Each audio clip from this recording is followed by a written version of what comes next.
Hello. Okay, I hope my audio is good. I have a new microphone. So I did do some testing, but um not a ton. So hopefully this will all work. If not, I guess I will have to figure out how to fix it later. Uh, Hello. I hope everyone had a good day. I've had an entire Mountain Dew to try to stay awake. It's not helped. I have an entire another cup of coffee here. Um, I am talking about a book that I absolutely adore today, so hopefully all of this will work in my favor and not like against me somehow. Do I need to turn up? Um, I can turn it up a little. Does that help? Maybe? Okay. It is the last book for the spooky season. It is the last book for the explicitly spooky season. I know a lot of winter stuff can fall in that range, but this is the Graveyard Book by Neil Gaiman. It is a personal favorite of mine. I hope that you noticed that this time around, there will be spoilers. I think I love this book too much to not talk about it. And also, as I've discovered in the past with children's books, it's a whole lot harder to be vague for me. Um, uh, this is not the first book of Gaiman's I read. So a little background with me and the Graveyard Book and why this is the book that I wanted to end this on. Um, I love this book. I adore this book. This is the book that got me to really actually read Neil Gaiman.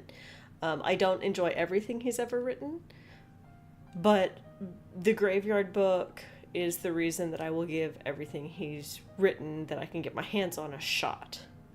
Um, I first started reading Sandman, and I really liked the story, but the art wasn't for me. Part of it was the style, part of it was what was chosen to be alluded to or shown. Um, I didn't like it as much, but I did like the story. Um, so I got through several volumes of that and then dropped it.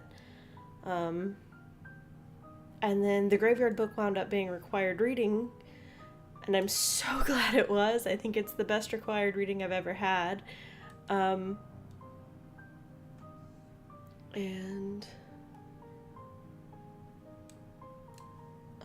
is my volume still good? Um, I hope my volume is good. Uh, oh, hang on just a second. Let me see if I can check my volume right quick.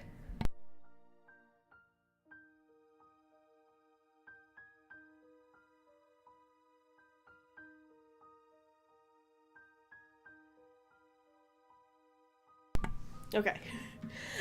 You can hear me, so hooray. um, this is the best piece of required reading I've ever had, and kind of it is the reason that I would give anything written by Neil Gaiman a shot. Um, I'll talk about this a bit later, but the Graveyard Book.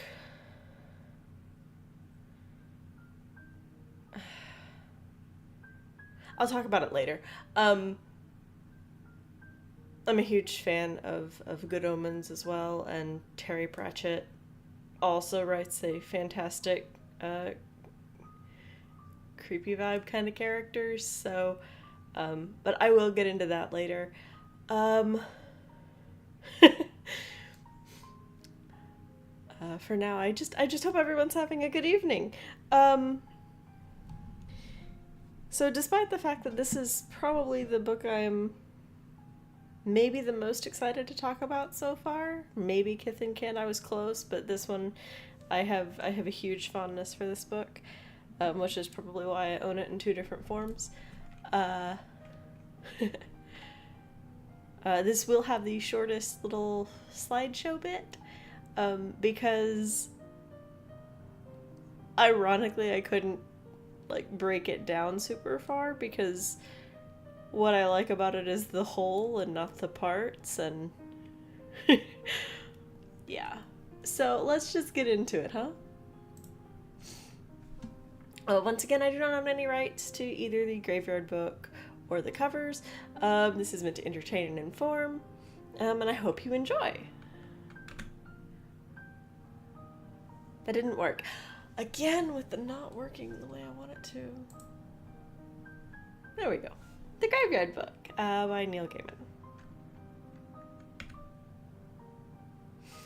It was originally published by HarperCollins in 2008. It is not a part of a series.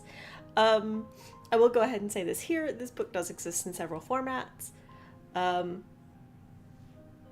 Choose which one you would like. I do have opinions on two of them. I know there's I'm fairly certain there's an audiobook version. I have no opinion on that, beyond my usual, I prefer written medium, but...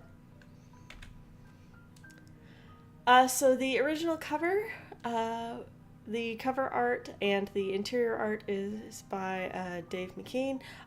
He's done a lot. He's done kind of everything. Also, this is the cover I have with... Oh, mine includes the Hugo Award. But this is the cover I have. So Dave McKean, he's worked with Neil Gaiman. He did covers for Sandman. He did cover for Coraline, American Gods, Mirror Mask. He's done concept art for films. He did concept art for 2 and 3 of Harry Potter. He's designed album covers and postage stamps. He also does the interior artwork of this book.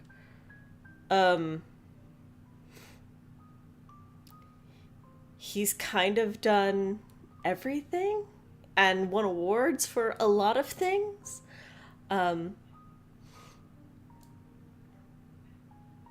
He has done a lot. He has done all sorts of things. I want to say he did some composing too. There's a very large biography page for him. He's done a lot. These were just some highlights. He's, like I said, he's won awards. He's done a lot of movie, TV, film, book, graphic novel, comics stuff. There is a graphic novel adaptation of the Graveyard Book. This is the other version I own. I own both Volume 1 and Volume 2 of the Graveyard Book. Adapted by P. Craig Russell in 2014. He's worked at Marvel on Doctor Strange, among other things, but Doctor Strange, and has created comic adaptations of operas, as well as adapting Coraline, American Gods, and the Graveyard Book. So I enjoy the graphic novel, I will say. If it was just to me, read the novel or listen to the audiobook first, and then do the graphic novel. Because there are some things that show up that are really obvious visually, and that are like more hinted at in the actual written book.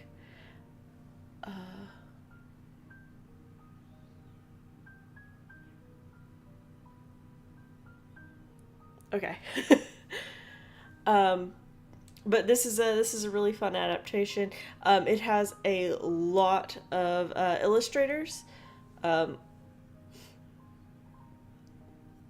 so your art style is not always uniform, which can be off-putting for some. For others, it's perfectly fine. It's just something to be aware of.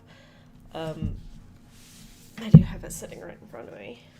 At least I have volume 1 sitting right in front of me.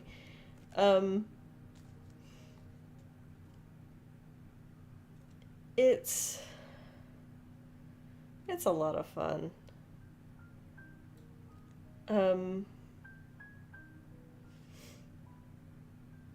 Yeah, like I said, some of my problems with the graphic novel are not actual problems.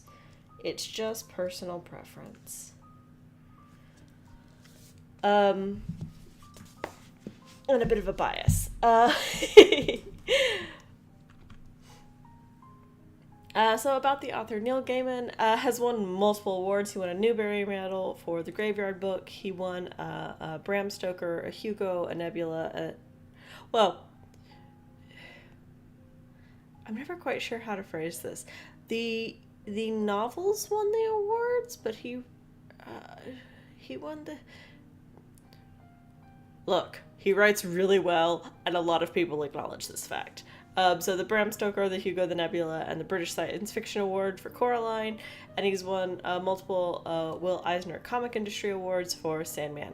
He writes for all ages. I find it really funny. I found 2 different lists that the Graveyard Book was on. One was for children, one was for YA and teen, and I'm like, the copy I have says it's good for age 10. I don't know many teens who are like, I am 10. It's a great book, but he also writes, like, American Gods, which is very much a book written for adults. I've read somewhere, so I have read the copy of American Gods I own. I have read somewhere that the different prints are slightly different, which I can kind of believe. Oh, you want to, put another publication out? Cool, I would like to change thing X. I can kind of see that happening. As someone who knows what it's like to not be happy with things sometimes. He writes, he does graphic novels such as Sandman, which again is for adults and it's not for everyone. He does poetry, he does short stories. If you like the movie Stardust, the book it's based off of is kind of similar, but not really.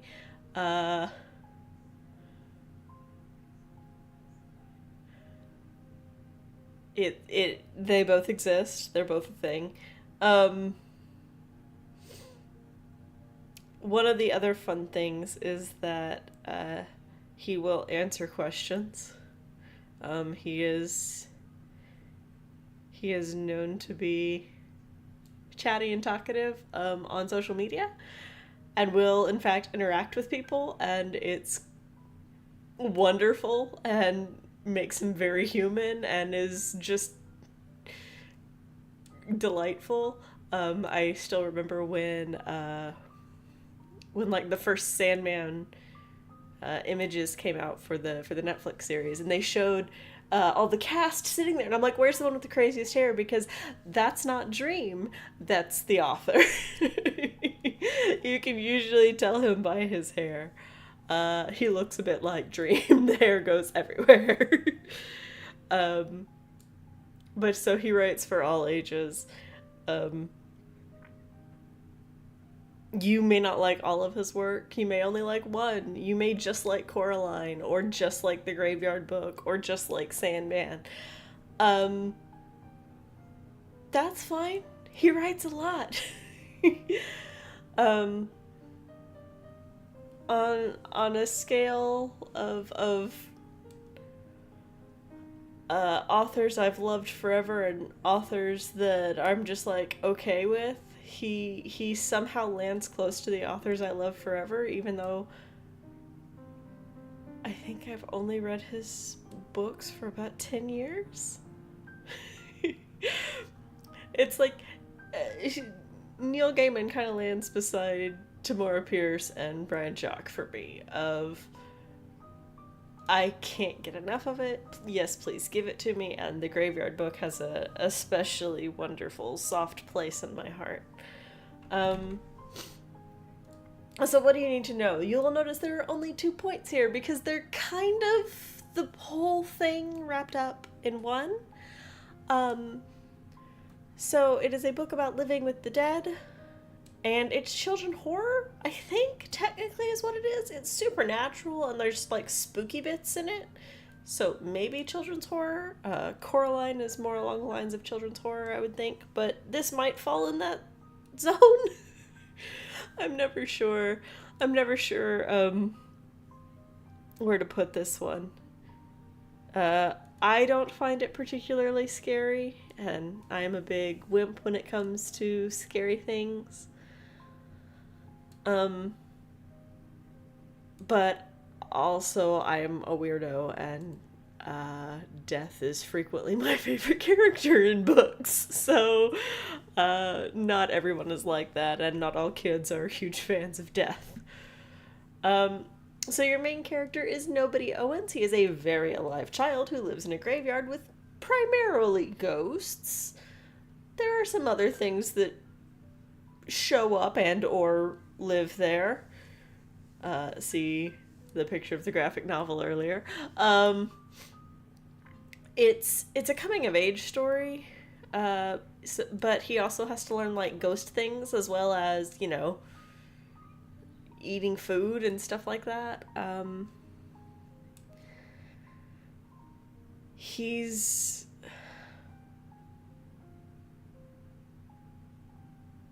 weirdly normal.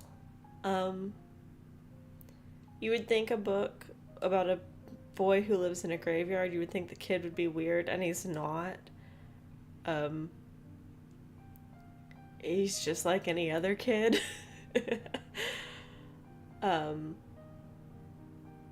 It's kind of crazy, actually, just how easy it is to see yourself in Bod.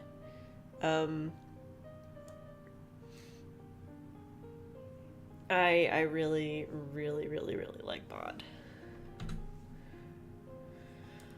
So, Living with the Dead. It is a book about death, therefore it is a book about life. This is not a Neil Gaiman exclusive.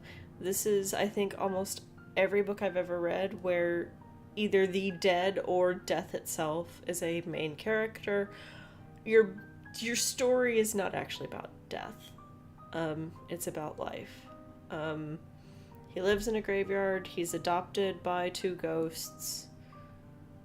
And multiple times his guardian tells him, well, some of the other ghosts tell him too, tell him that the dead's lives are over. But because he is living, he can still change things. His story is not over and done. Theirs is. And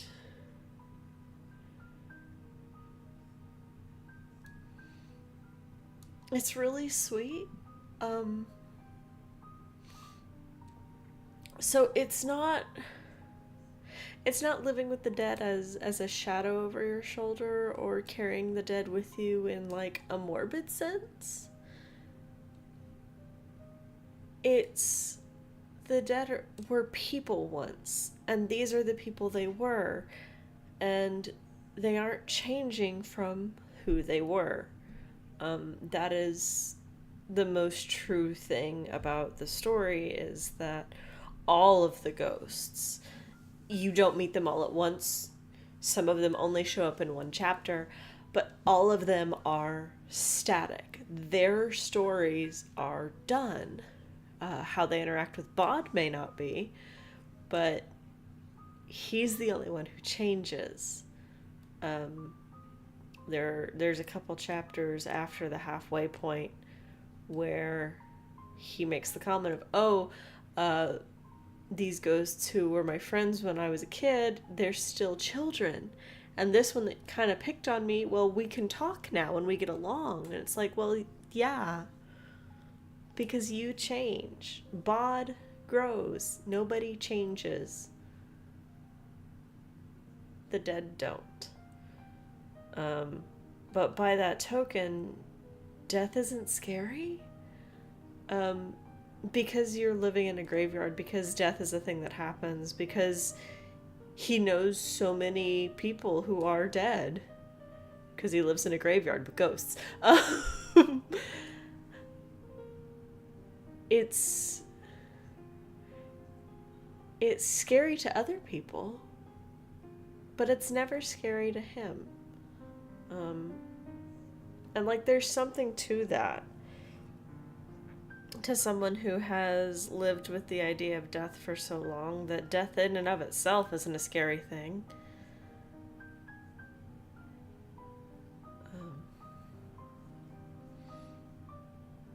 In a lot of ways, he's more scared of living than he is of dying. But even then, it's interesting.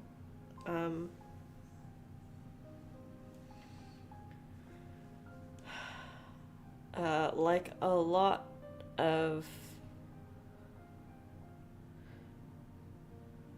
might be unfair. In several books,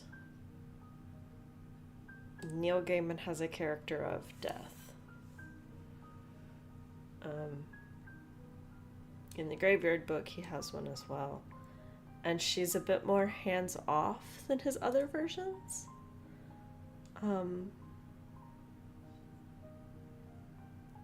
But she's just as sweet and wonderful and delightful. I think Neil Gaiman and Terry Pratchett have written some of my favorite deaths. It's hard to beat Discworld's death, but I will forever have a soft spot for Sandman's death. Both iterations, both how she was done in the Netflix series and how she is in the graphic novel. I love her. Hands down, a death that loves people and loves living in life is wonderful. Death in the Graveyard book is much softer in that she's less personal, but she's not frightening.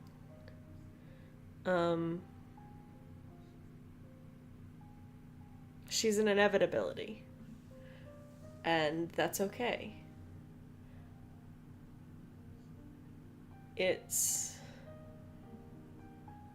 Death is okay.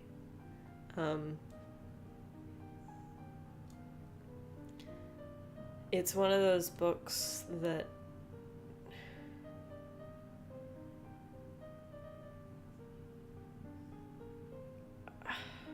I don't really know how to explain it, which sounds dumb because I love this book, but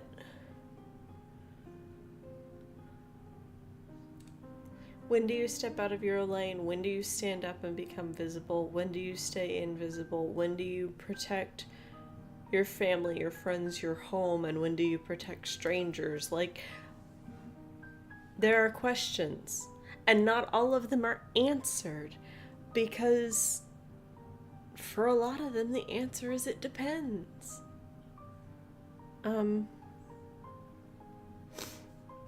Yeah.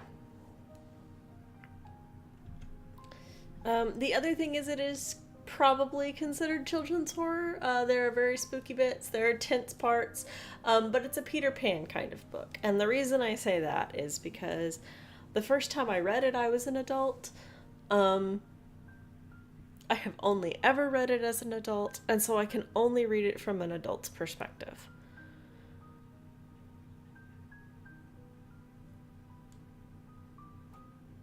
I love it.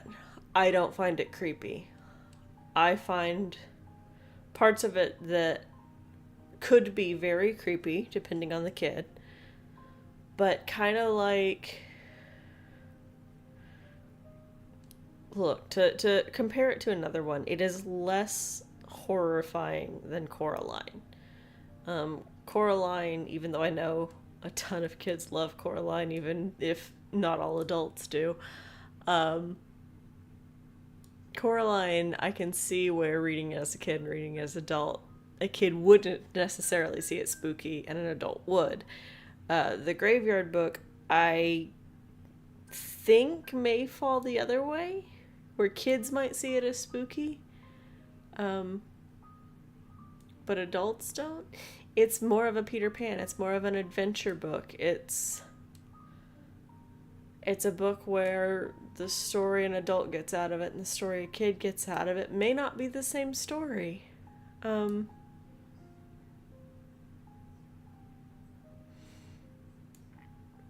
love it. I am delighted with this book every time I read it. It makes me cry most times that I read it. I cried this time too. I always do. And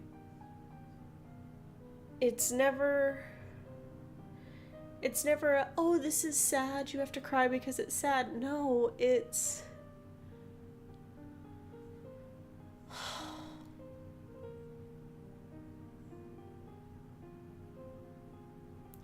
life means change.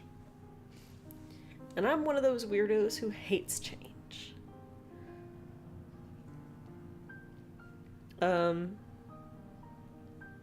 So books like this, where that is kind of intrinsically the point, hit funny for me, because they're books where I can look at them and read them and see the importance of the thing, but also feel sorry for what gets left behind.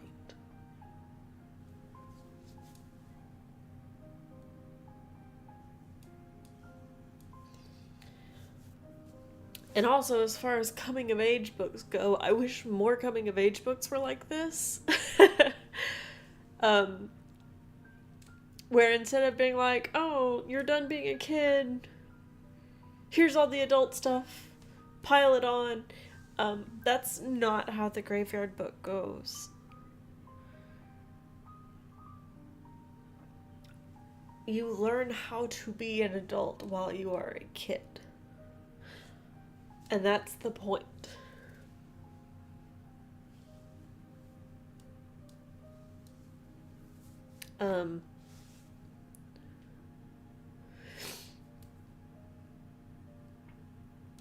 I don't know why I'm crying while talking about this.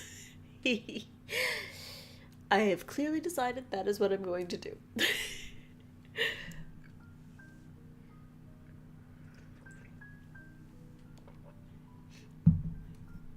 Honestly, the worst part of this book, for me, is not even a bad thing. It's the ending. And the only reason it's the worst part is because it's the ending, man. But I understand why it ends. Because it's about nobody growing up in the graveyard.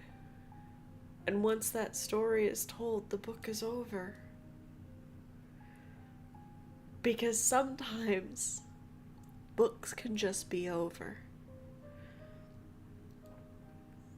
And you can sit there with the feels that it leaves you with and deal with them.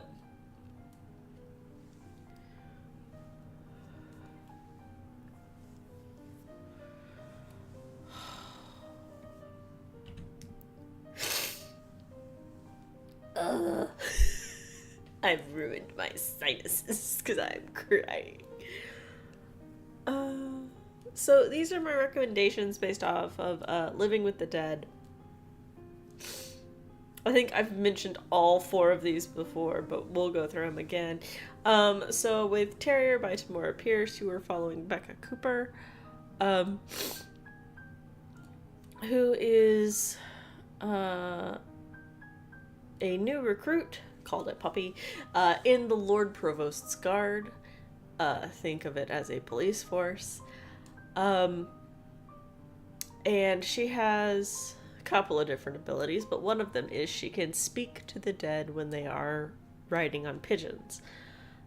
Typically those that get stuck on pigeons are those that have messages left to tell the living. Or, like, they had issues with how they died. Stuff like that. So Living with the Dead, yeah, she goes and talks to the pigeons, and the pigeons are the dead. Lockwood and Company, The Screaming Staircase is the first... Oh, Terrier is the first book in a trilogy. Lockwood and Company, The Screaming Staircase is the first book in a series. Lockwood and Company, by Jonathan Stroud. It is the one where the kids are ghost hunters because the adults can't see them. And some kids are better at sensing ghosts than others, and then once they become adults, their ability to see ghosts and actually competently fight them goes away. And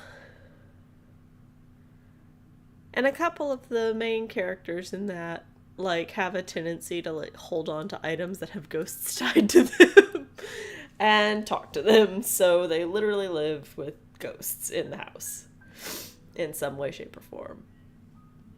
American Gods, also by Neil Gaiman, is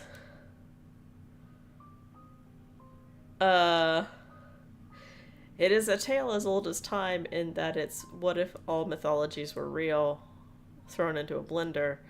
But it's kind of better than that because it's what if the gods moved with the people, which isn't a new concept, but this is a very well executed concept. So you have the old gods and the new gods, and you have... Oh, why can't I think of his name? There is a reoccurring ghost lady who is a main character. Without absolutely spoiling plot points of American Gods. So American Gods is one of those books that has so many plot points, it's hard to talk about it without hitting some plot points and ruining things. As opposed to the Graveyard Book, where the whole thing is just so well written, simple, straightforward. What you see is what you get. It's wonderful. And then I could have picked any of the Discworld books that have death in them, which is most of them. He shows up as a cameo in a great many.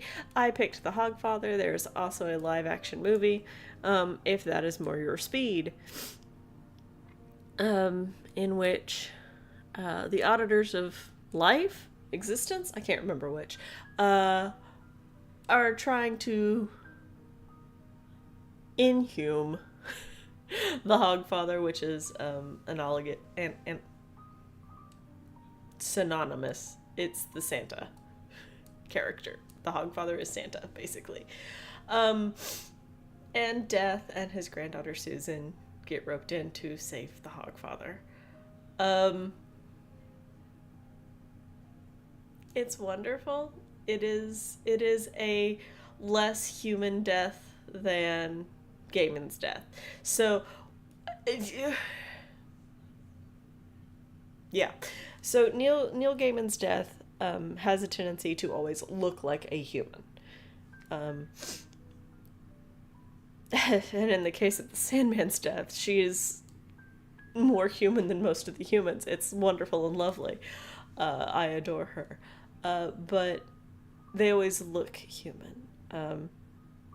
Discworld's death is a skeleton. A scary skeleton in a black hooded cloak with a scythe. And a pale horse. Named Binky. And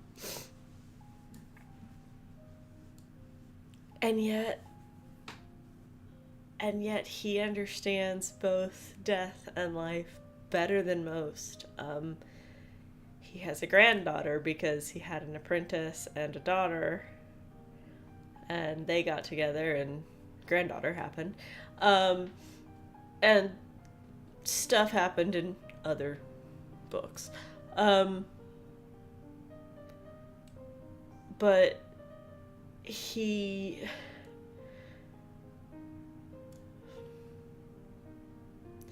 knows the value of life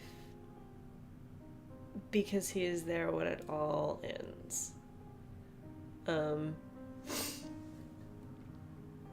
And much like Gaiman's death, Terry Pratchett's death is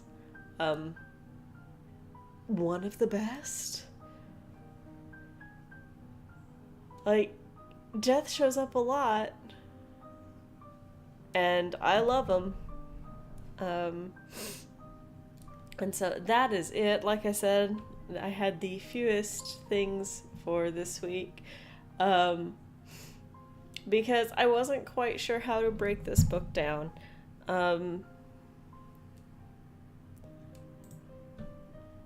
I love it. I love the fact that it is about life because it is about death. I love the fact that death is shown as kind and loving and caring, but unchanging. Like, there are villains in the book, but the villains aren't the point. It wouldn't be the same without them, but they aren't really what matters. They are part of the story of nobody, but they're not all of it.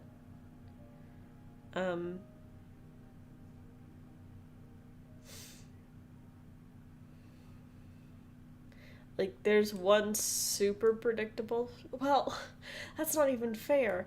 There's a couple of chapters that have very predictable bits in them. Like, you know, kid gets told to not do a thing. Kid does thing. Bad stuff happens. That boring thing the kid learned earlier comes in useful now. That kind of thing. But I think it's the penultimate chapter is the one that is... I think it is? Hang on, let me double check.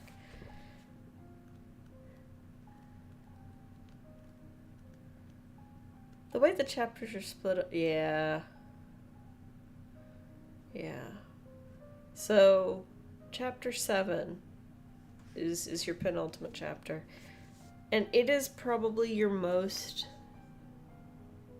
straightforward. It feels the most like a whole thing, if that makes sense. So each chapter is essentially a short story, and they're all stitched together in a chronological order with like a couple of little interludes thrown in. But chapter 7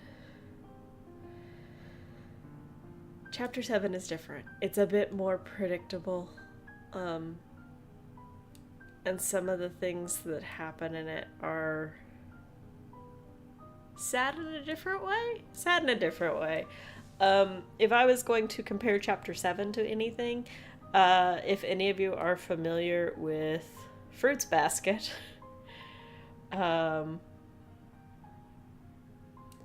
it's very much a what do you get when the snow melts kind of chapter. And that's not a bad thing either. I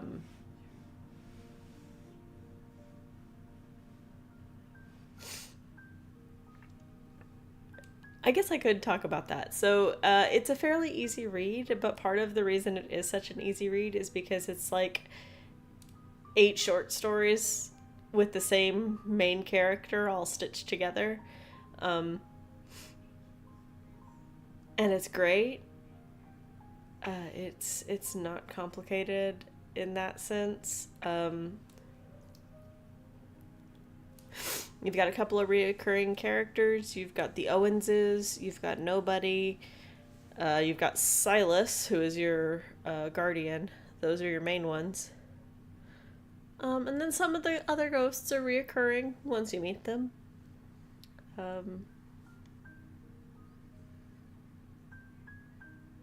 But yeah, that's the gist. Is a bunch of short stories stitched together to make a story. So it's kind of hard for me to say it's chapters. About the graphic novels, I like them. I like the different art styles. I like I think it's really well drawn. I really like the color. The adaptation is lovely. I just appreciate that some things are not immediately known. Like, if you know, you know, and if you don't know, it's okay. But when you find out, you can go back and reread it and get something out of it.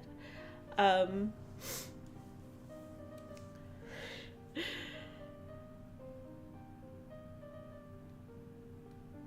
it's one of those books that I don't read it every year, but I never regret it when I read it. Like, I still have flags in it from when I had to do it as required reading. Uh,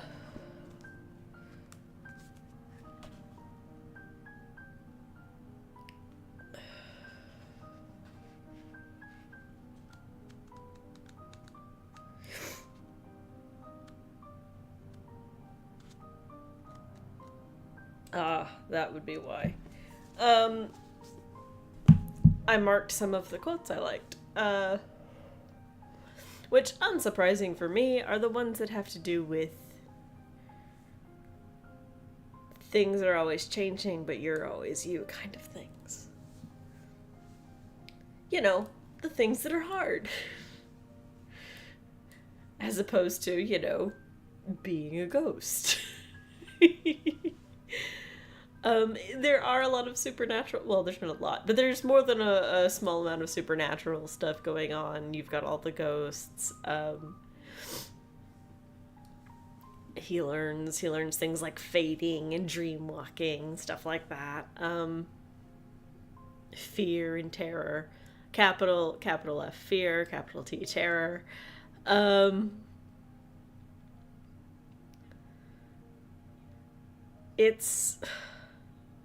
It's a ghost story, but it's not a ghost story. Like, you could throw it up next to the Christmas Carol, and the Christmas Carol would be scarier than the Graveyard Book. The ghosts in the Christmas Carol are scarier than the ghosts in the Graveyard Book. They're just not scary. That's not their point. That's not the purpose. They're there to be people.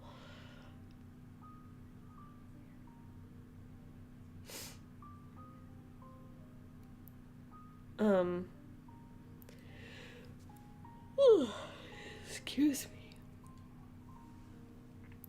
I will say that the living are not exclusively enemies. But they're not exclusively kind either. It's one of those weird things. You meet ghosts that you don't necessarily like, but they are what they are. They're not changing. They literally cannot change. And so, like, rather than get upset with them, Bod kind of learns how to deal with them. How to be okay with them as individuals. And then he takes that lesson and applies it to real people, and it's like, oh, yeah, that how a book about the dead can be so much about the living is kind of nuts. And yes, I know that is a recurring thing whenever there are books about the dead, but still,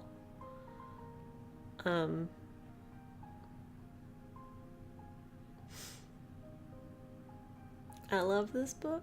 I highly recommend this one. If you like spooky vibe,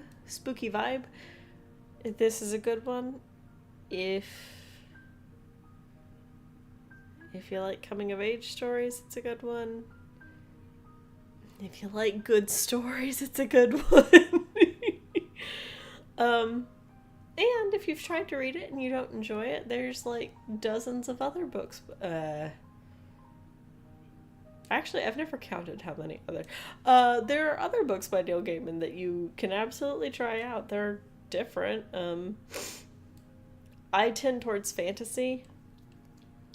American Gods is fantasy in a weird way.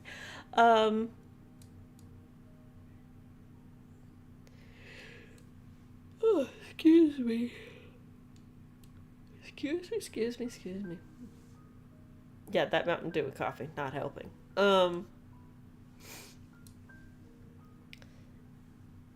But he, like I said, he does do poetry, he does do short stories. American Gods is a much denser read. It is hefty, it is slow, it is very good but ponderous. It has to do with those, all the deities things. And then there's Coraline, which is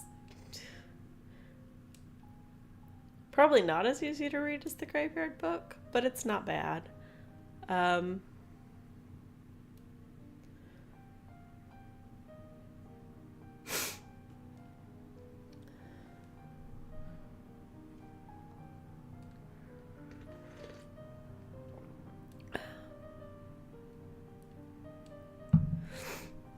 Yeah.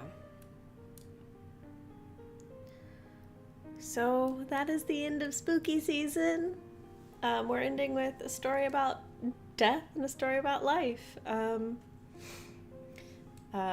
Going forward, the next ones should be a bit chillier.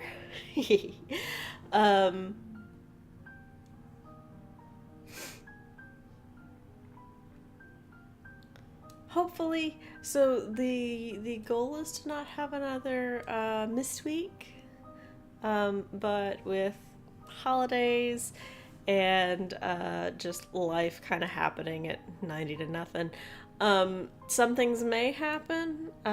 If they do, I'll make sure I put a post in the community section, just to keep everybody up to date.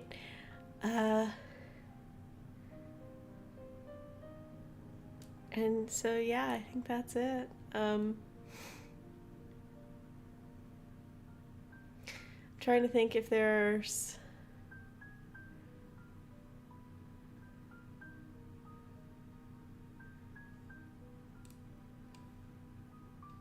Can you see? You can't see that, right? I just realized something. Ooh. No, you can't. Okay, thank goodness. I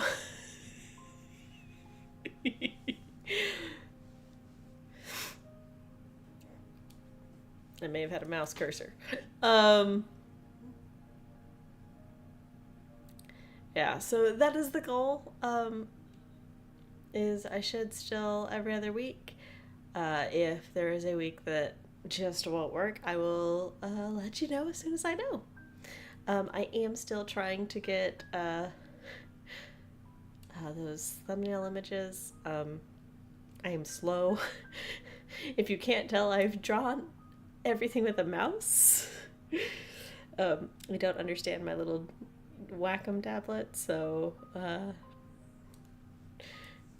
drawing everything with the mouse and trying to do digital art, and this is new for me.